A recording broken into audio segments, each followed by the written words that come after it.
La manifestation des femmes. Le vendredi 20 octobre 1961, à leur tour, 90% des femmes algériennes de la région parisienne répondirent à l'appel du FLN. N'envoyez pas vos enfants à l'école aujourd'hui, allez manifester dans la rue contre le couvre-feu et contre l'arrestation de milliers d'Algériens. Le mot d'ordre fut suivi avec le même enthousiasme et la même discipline que celui du 17. Cette fois pourtant, les manifestants ne purent pas profiter de l'effet de surprise qui avait permis l'immense défilé des Algériens sur les grands boulevards. La police, en effet, avait eu vent de ce qui se préparait, et le 20, dès l'aube, elle était sur le pied de guerre.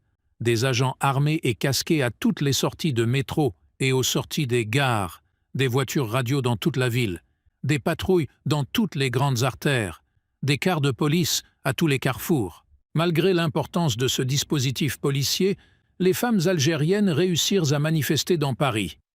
De toutes les banlieues de la capitale, elles parvinrent à rejoindre les 3 principaux points de rassemblement: place Saint-Michel, place de la République et place de l'Hôtel de Ville.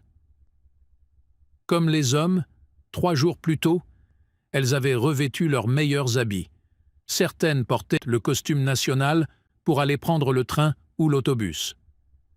D'autres, par groupe de 4 ou 5, prirent des taxis pour déjouer la surveillance des policiers. Celles qui n'avaient personne pour garder leurs enfants les emmenèrent avec elles.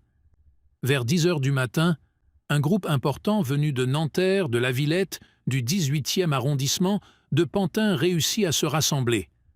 Place de la République et à défiler au cri de « L'Algérie à nous !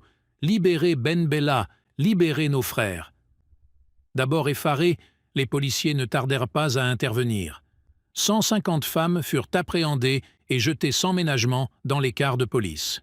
Marcel et Paulette Peju, le 17 octobre des Algériens, édition Média Plus 2012, page 73-74.